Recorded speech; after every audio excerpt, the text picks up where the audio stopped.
I want to welcome each and every one of you. मैं आप में से हर एक का स्वागत करना चाहता हूँ. If you have come to his house, अगर आप उसके घर में आए हो, then expect. तो उम्मीद करो. Amen. आमेन. Expect. उम्मीद लगाओ. We don't come to church as a routine. हम एक आदत की तरह कलीसिया नहीं आते, रूटीन की तरह. Expectation is the breeding ground for manifestation. उम्मीद लगाना ही जन्म देता है आपके जीवन में उसके कामों को पूरा होने के लिए. Their faith cannot function without expectation. विश्वास काम नहीं कर सकता बिना उम्मीद के. Amen. Think about this. This guy, blind Bartimaeus, he comes to Jesus. Everybody knows he's blind. सोच के देखिए, अंधा बार्तोलोमेव यीशु के पास आता है. हर कोई जानता है वो अंधा है. But Jesus asks him a question. लेकिन यीशु उससे एक सवाल करते हैं. What do you want that I should do for you? तू क्या चाहता है कि मैं तेरे लिए करूं? He knows it. यीशु को पता है. But still. फिर भी. Amen. Amen. So before we go into the word today, I'm very excited for the word. Maybe if the Lord leads, we'll start a series of this word. इससे पहले कि हम वचन में जाएं, मैं बहुत उत्साहित हूं वचन के लिए, और प्रभु ने अगुवाई की तो हम एक श्रृंखला, एक सीरीज में जाएंगे इस वचन की. Amen. So yeah, let's just honor the word and then we'll sit down. आइए वचन का आदर करेंगे और फिर बैठेंगे. Ephesians 6:12. No, keep standing up. खड़े रहे अभी. Let's read it first. पहले पढ़ेंगे फिर बैठेंगे. Amen. Amen. Hallelujah. Ephesians 6:12. Ephesians For we wrestle not against flesh and blood, but against principalities, powers, rulers of darkness of this world, against spiritual wickedness in high places. क्योंकि हमारा यह मल्लयुद्ध लहू और मांस से नहीं, परंतु प्रधानों से, अधिकारियों से और इस संसार के अंधकार के हाकिमों से, जो उस दुष्टता की आत्मिक सेनाओं से है जो आकाश में है. Amen. So the Bible tells us that right now we are living in a hostile environment. Bible हमें बताती है कि हम एक ऐसे वातावरण में हैं जो हमारे विरुद्ध है. That's why if you are a cute Christian, इसीलिए अगर आप एक क्यूट मसीह हो, you won't be able to survive. तो उसमें उसमें टिक नहीं पाओगे. Okay? Amen.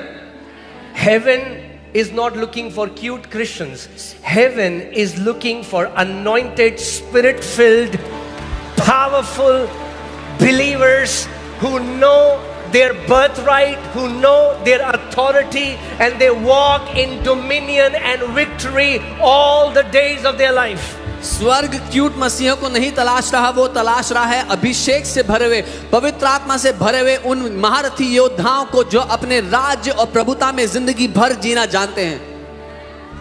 Amen. If you were here in all night prayer, I told you, are you an accessory in the kingdom of God, or are you a sharp weapon in the hands of God? अगर आप all night prayer में यहाँ थे तो मैंने सवाल किया था, क्या आप राज्य में एक सजावट की वस्तु हो या एक धारदार हथियार हो परमेश्वर के हाथ में? Amen. Devil isn't afraid of Christian t-shirts. शैतान क्रिश्चियन टी शर्ट से नहीं डरता. Although they are cool. Cool लगती है बस दिखने में. It's good. अच्छी बात है. Okay, before I go into the word, इससे पहले कि मैं वचन में जाऊं, you know, we are training people हम लोगों को प्रशिक्षित कर रहे हैं to get into business. व्यवसाय में आने के. Okay? And I say, ask God for an idea. और मैं कहता हूँ परमेश्वर से एक आइडिया मांगो. So let me tell you. तो मैं आपको बता And दूं. so many came to me, I have an idea. बहुत से लोग मेरे पास आके कहने लगे मुझे एक आइडिया And है. what was the idea? क्या आइडिया था? If you have an idea to start a Christian t-shirt business, let me tell you, this is not from God. अगर आपको आइडिया है कि परमेश्वर की ओर से आप क्रिश्चियन टी शर्ट का बिजनेस शुरू करो तो प्रभु की ओर से नहीं है. मैं बता देता हूँ. Let me tell you why. बताता हूँ क्यों.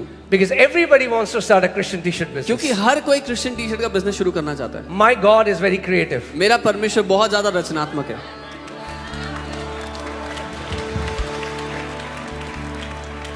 Amen. Somebody came, Pastor, I have an awesome idea. I said, is it Christian t-shirt? Yes. I said, no.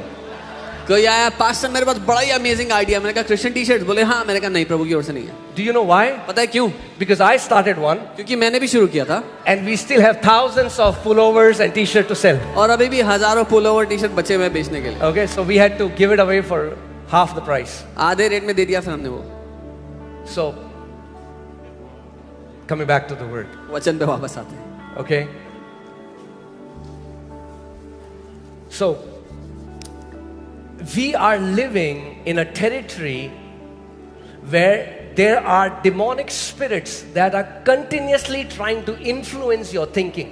हम एक ऐसे क्षेत्र में रह रहे हैं जहां पर दुष्ट की आत्माएं हैं जो लगातार आपकी सोच को प्रभावित करने की कोशिश कर रही हैं. Your life is being monitored. आपकी जिंदगी को ध्यान से देखा जा रहा है. Do you know that? क्या आप जानते हैं? Your life is being monitored by heaven and your life is being monitored by hell. आपकी जिंदगी को ध्यान से देखा जा रहा है स्वर्ग के द्वारा और नरक के द्वारा. And devil is trying to find a foothold in your life. और शैतान ट्राई कर रहा है कि आपकी जिंदगी में पांव रखने की जगह मिल जाए. He is trying hard वो बड़ा कठिन प्रयास कर रहा है to put offenses in you, कि आपके दिल में नाराजगियां डाल दे, bitterness in you, कड़वाहट डाल दे, unforgiveness in you. माफीहीनता डाल दे. What happens? You come to church, क्या वो आप चर्च आए थे, you said praise the Lord, आपने कहा जय मसीह की, and somebody didn't say praise the Lord. और किसी ने जवाब नहीं दिया जय मसीह की बोली. Hey, I'm not coming to this church again. मैं नहीं आ रहा इस चर्च में दोबारा. Well, guess what? क्या होगा फिर? The church will keep on growing, but what you will do is you'll disconnect yourself from the place from where God wants to feed you. Church तो बढ़ता चला जाएगा पर आप अपने आप को काट कर अलग कर दोगे उस जगह से जो परमेश्वर ने आपको पोषण देने के लिए रखी है. Amen. You should understand that you are in a warfare. आपको ये समझना होगा कि आप एक युद्ध के बीच में हो. Amen. The Bible says we are not supposed to walk ignorantly but circumspectly, that we know that the days that we are living in are evil. Bible कहती है हम अनजान बन करके ना जिए लेकिन ये जानते हुए पहचानते हुए जिए कि जिन दिनों में हम जी रहे हैं वो दुष्ट हैं.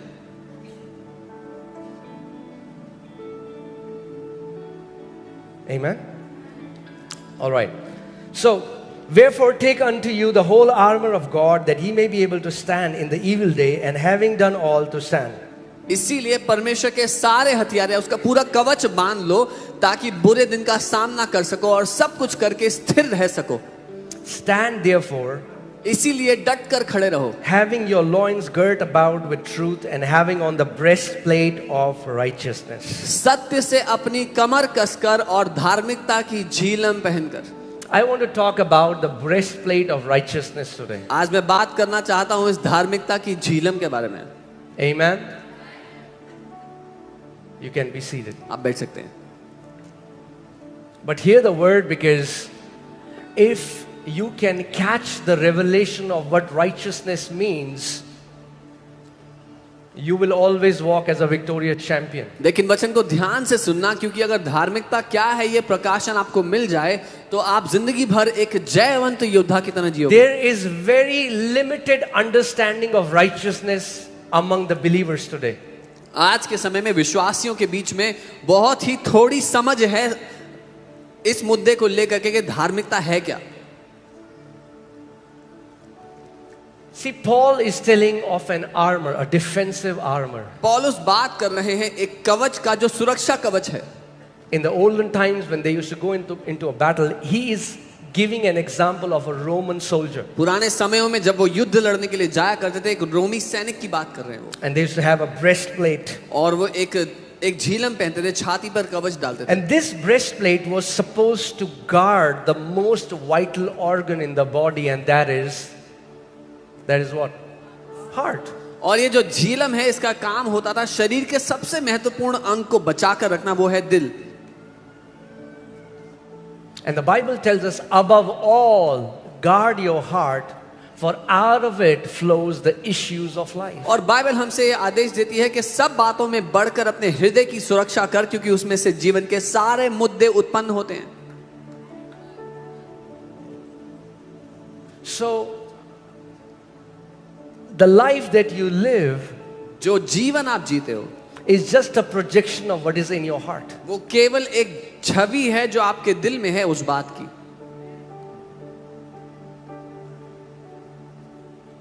Are you guys with me? मेरे साथ है.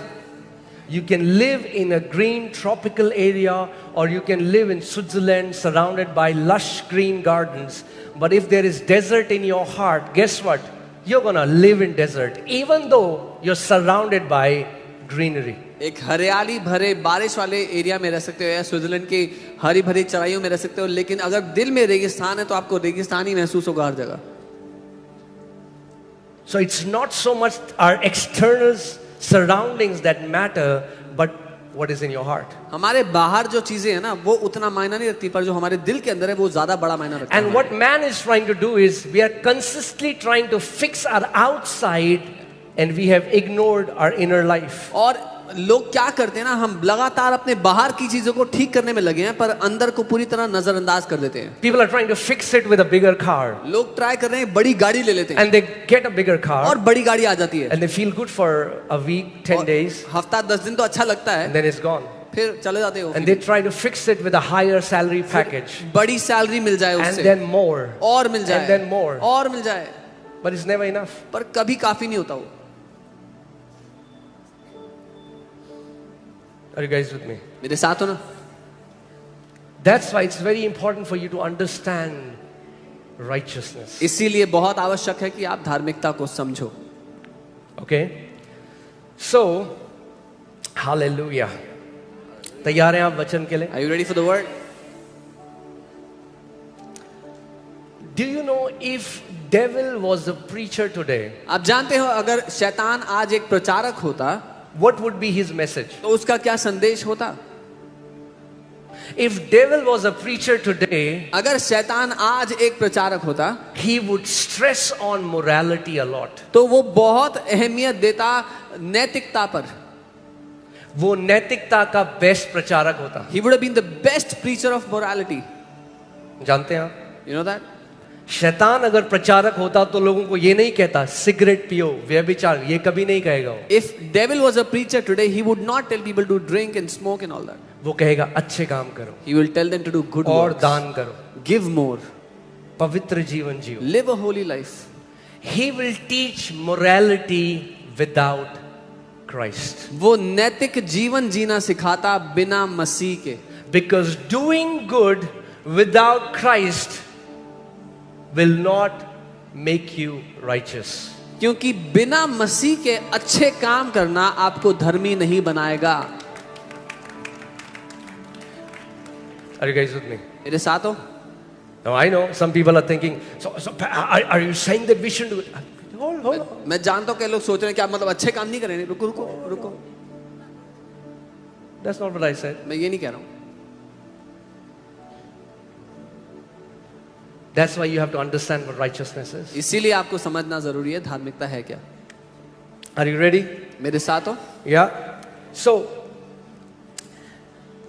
when that's what religion is. What is religion? धर्म की परिभाषा क्या है? What is the definition of religion? When you are trying to do good जब आप अच्छा करने की to कोशिश कर become रहे हो, good in God's eyes, that's religion. जब आप अच्छा करने की कोशिश कर रहे हो कि परमेश्वर की नजरों में अच्छे बन जाओ, ये धर्म है. Religion is man trying to do righteous works to attain righteousness in God's eyes. धर्म है जब मनुष्य पुण्य के काम करता है परमेश्वर के सामने धर्मी ठहरने के लिए. Now tell me, what is every religion teaching? मुझे बताओ क्या सिखा रहा है हर धर्म? Morality. नैतिकता. Every religion is teaching morality. हर धर्म नैतिकता ही सिखा रहा है. झूठ मत बोलो, चोरी मत करो, हत्या मत करो. Don't lie, don't steal, व्यभिचार don't मत kill, करो. don't commit adultery. What is the difference? What अंतर क्या है फिर? if this is the same message that we teach every Sunday, अगर हर संडे हमारा भी यही संदेश है, then we are missing something. तो हम कहीं तो चूक रहे हैं. If devil was a preacher, he will stress holiness so much and make you live a holy life so that you will be filled with pride that I am better than others because look at my life. I don't smoke, I don't drink, I'm a good man. अगर शैतान प्रचारक होता तो वो इतना जोर देता पवित्र जीवन जीने पर ताकि आप अपने पुण्य के कामों के द्वारा पवित्र जीवन जियो और घमंड से भर जाओ और दूसरों से तुलना करो कि मैं उससे बेहतर हूं क्योंकि मैं शराब नहीं पीता, मैं सिगरेट नहीं पीता, मैं ये नहीं करता, वो नहीं करता.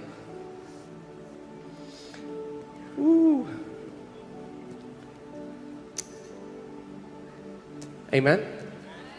But you can never become righteous by trying to do righteous works. लेकिन आप कभी भी धर्मी नहीं बन सकते धार्मिकता के कामों को करने के द्वारा.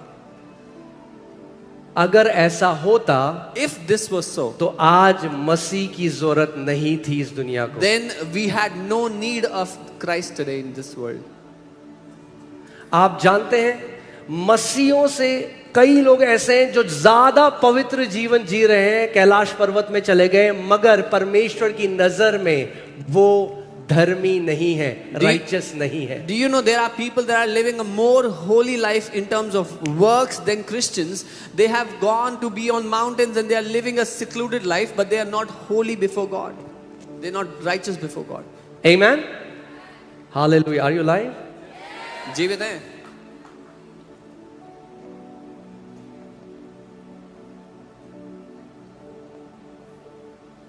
राइचियसनेस, ये जो शब्द है पूरी बाइबल में you will find it, the theme goes about righteousness. जो बाइबल का थीम है आप देखेंगे वो राइचियसनेस की ओर है, धार्मिकता की ओर है. और अगर आज इस प्रकाशन को आप पकड़ लेंगे, And if you take hold of this revelation today, मैं आज प्रार्थना करता हूं कि पवित्र आत्मा इस प्रकाशन को आपके ऊपर प्रकट करें. I pray that Holy Spirit would reveal this revelation to you today. कि आप धर्म के दासत्व के आत्मा से स्वतंत्र होकर एक पुत्र की स्वतंत्रता में जीवन व्यतीत करना शुरू करो. That you will become free from the bondage of religion and you will start to live in the liberty of a son. Just because you are a Christian doesn't mean you are free. सिर्फ इसलिए कि आप मसीह हैं या ईसाई हैं इसका ये मतलब नहीं कि आप आजाद हैं. Just because you come to church and sing Christian songs doesn't mean you are free. सिर्फ इसलिए कि आप चर्च आके मसीह गाने गाते हैं तो इसका ये मतलब नहीं आप आजाद हैं. Jesus said, "Whom the Son sets free, then that person is free indeed." यीशु ने कहा जिसे पुत्र ने आजाद किया वो निश्चय ही आजाद है. Amen. So righteousness, धार्मिकता.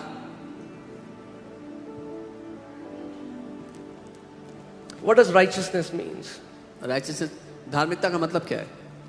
When man lost its right place before God, जब मनुष्य ने परमेश्वर के सामने जो उसका सही स्थान था वो गवा दिया, he's trying to get that position back by doing good. अब वो कोशिश कर रहा है कि वो स्थान मुझे किसी तरह से वापस मिल जाए अच्छे काम करके. Amen. और जब मैं इस वचन को बना रहा था, मैं सोच रहा था और अचानक पवित्र आत्मा ने मुझे ये थॉट दिया कि अगर वही मैं आपको जो बता रहा था, अगर शैतान आज प्रचारक होता तो सबसे बड़ा नैतिकता का प्रचारक होता, और है भी. And then I was preparing this word, the Holy Spirit just spoke to me, gave this thought that if devil was a preacher today, then he would have taught very hardly on morality, and he is doing so.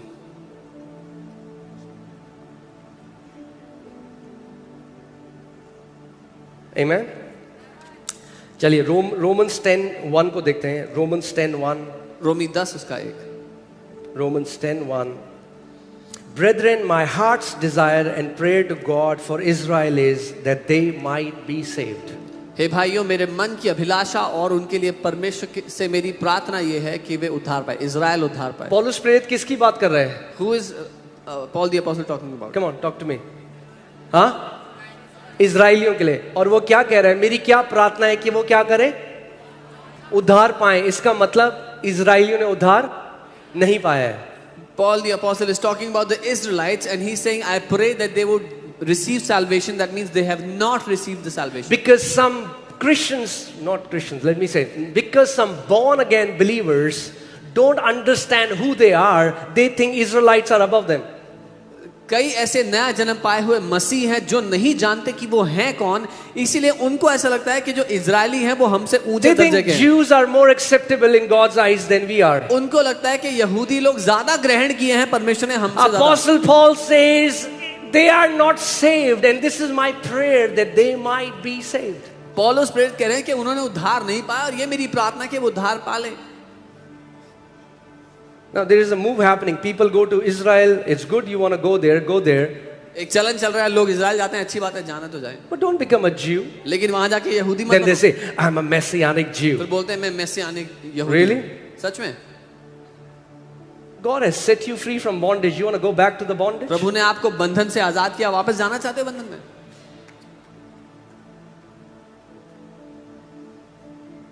Amen? Anyway, I'm not going there. It can.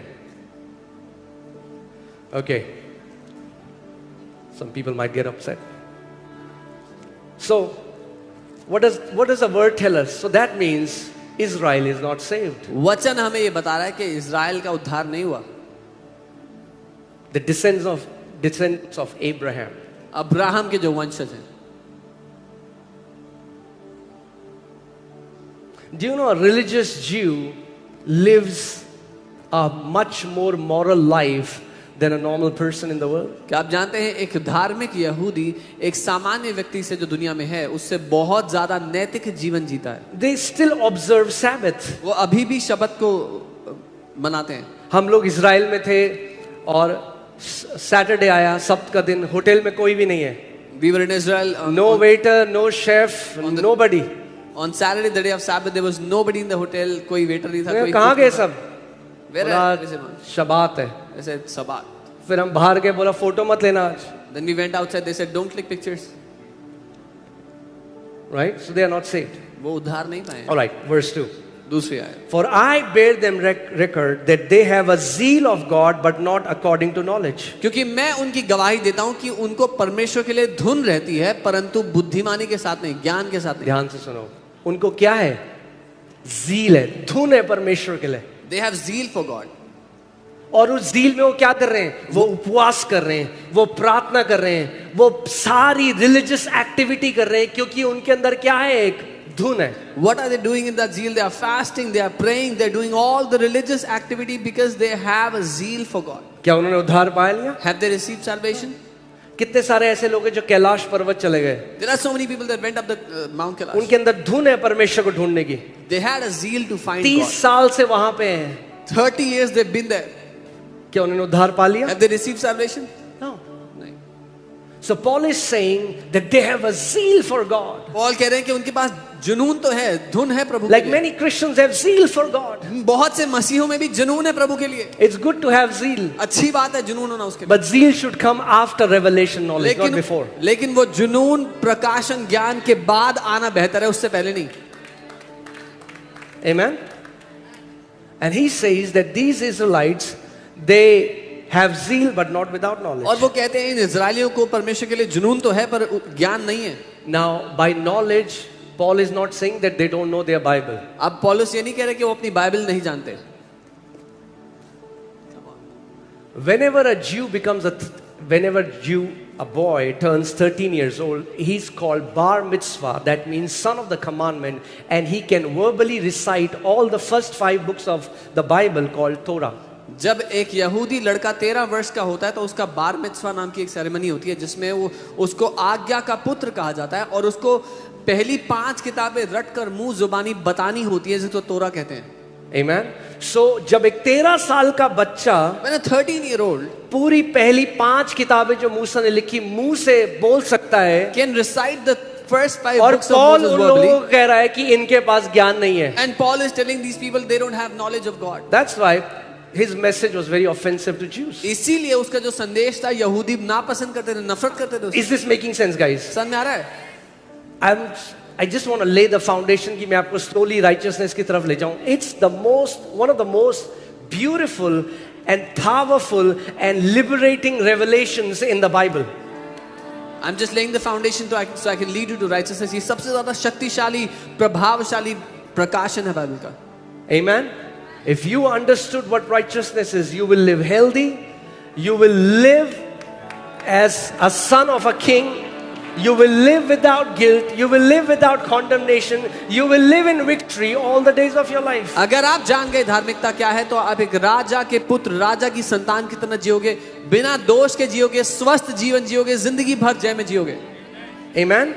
So जो Paul कह रहा है उन्हें ज्ञान नहीं है, यानी उन्हें प्रकाशन नहीं है. इस केवल बाइबल रटने की बात नहीं कर रहा क्योंकि उन्होंने रटी हुई है. When Paul is saying they don't have knowledge, he's not talking about the rote memorizing of the scriptures. He's talking about the revelation knowledge of the word of God. Verse 3. Now hear this. ध्यान से सुनना. For they being ignorant of God's righteousness. क्योंकि वे परमेश्वर की धार्मिकता से अनजान होकर. किस धार्मिकता से अनजान है वो? Which righteousness are they ignorant of? God's righteousness. परमेश्वर की धार्मिकता से अनजान है वो लोग अनजान है परमेश्वर की धार्मिकता का, उनको पता ही नहीं है परमेश्वर की धार्मिकता क्या होती They है. have no clue what God's righteousness is. Right? And going about to establish their own righteousness. और वो निकल पड़े हैं अपनी खुद की धार्मिकता को स्थापित करने पे. We can call it self-righteousness or man's righteousness. जिसको हम मनुष्य की धार्मिकता या खुद की कमाई हुई धार्मिकता बोल सकते हैं. वो परमेश्वर की धार्मिकता से अनजान है. They are unaware of God's righteousness. आप सोच सकते हो, आप अगर ये बात किसी यहूदी से बोलो Can you imagine if you say this to a Jew जिसने पूरा तोरा रटा हुआ है, who has memorized the Torah, जो सारी आज्ञा के अनुसार चलता है, और पौलुस उनको कह रहा है वो परमेश्वर की धार्मिकता से अनजान है. a Jew who walks according to all the commandments of the law, and Paul is telling them they are unaware of righteousness let of me God. Tell you, church के कई आप लोग भी कैसे सोचते हो, जब आप किसी विश्वासी को देखते हो जो ज्यादा उपवास करता है, ज्यादा प्रार्थना करता है, आप पता है क्या सोचते हो, वो ज्यादा धर्मी है. When even the church, when you see other believers who fast more, pray more than you think they are more righteous than you. Is that true or not? है कि नहीं है? अरे देखा है तुमने, अरे 40 दिन का उपवास कर रहा है इसने. Have you seen he's fasting 40 days? Fasting is powerful, उपवास शक्तिशाली. but you cannot earn God's righteousness by fasting. पर उपवास करके आप परमेश्वर की धार्मिकता नहीं कमाओगे. क्योंकि अगर उपवास करके परमेश्वर की धार्मिकता कमा सकते तो सारे यहूदी परमेश्वर की नजर में धर्मी होते. Because if you could have earned God's righteousness by fasting, then all the Jews would be righteous in the sight of God. Amen.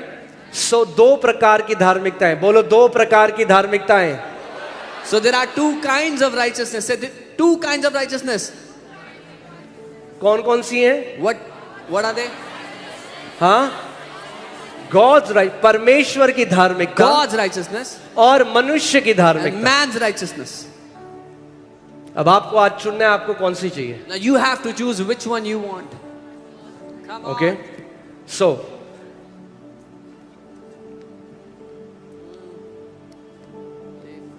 उन्होंने क्या किया, परमेश्वर की धार्मिकता के अधीन अपने आप को नहीं किया. So what they did not do was they did not submit themselves to the righteousness of God. क्यों नहीं किया?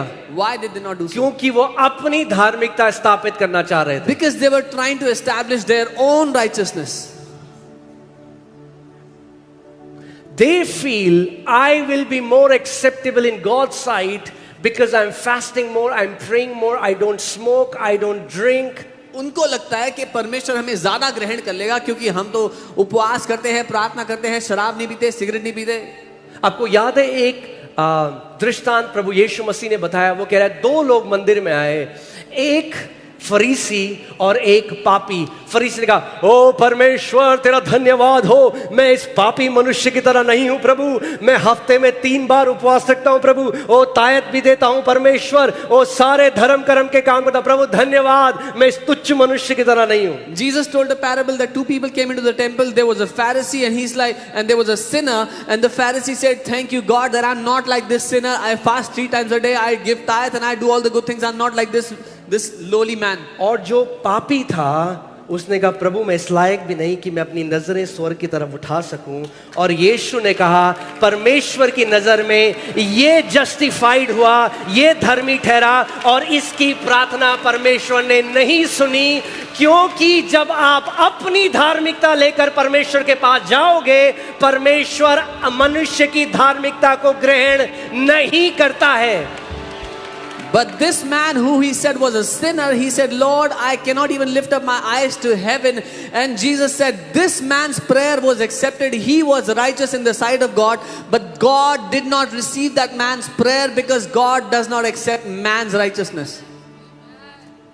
कई लोग आज सड़क पे प्रचार करने जाते हैं, वो कहते हैं, you brood of vipers, you sinners, homosexuals, you who are living in sin. बहुत से लोग सड़क पे जाके प्रचार करते हैं, बोलते हैं, सांप के बच्चों, तुम जो पाप में जीते हो, समलैंगिकता करते हो, पाप करते हो, अपराध करते हो. Jesus never called sinners brood of vipers. यीशु ने कभी भी पाप करने वालों को शैतान के, सांप के बच्चों नहीं कहा. Read your Bible carefully. अपनी बाइबल ध्यान से पढ़ना. He called religious Pharisees brood of vipers. उसने धार्मिक फरीसियों को सांप के बच्चों कहा.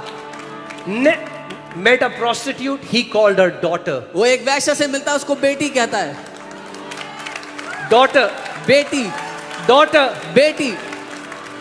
But he meets religious Pharisees. लेकिन धार्मिक लोगों से He मिलता है, says, woe बोलता है, unto you, you brood of vipers. हाय है तुम पर सांप के बच्चों। वो कहता है ना तुम खुद स्वर्ग जाते हो और ना दूसरे को जाने देते हो जो जाना चाहता है। He says, neither you enter the kingdom of heaven nor you allow others who और want तुमने to. स्वर्ग का राज्य इतना कठिन बना दिया लोगों के लिए And you have made the kingdom of heaven so difficult for people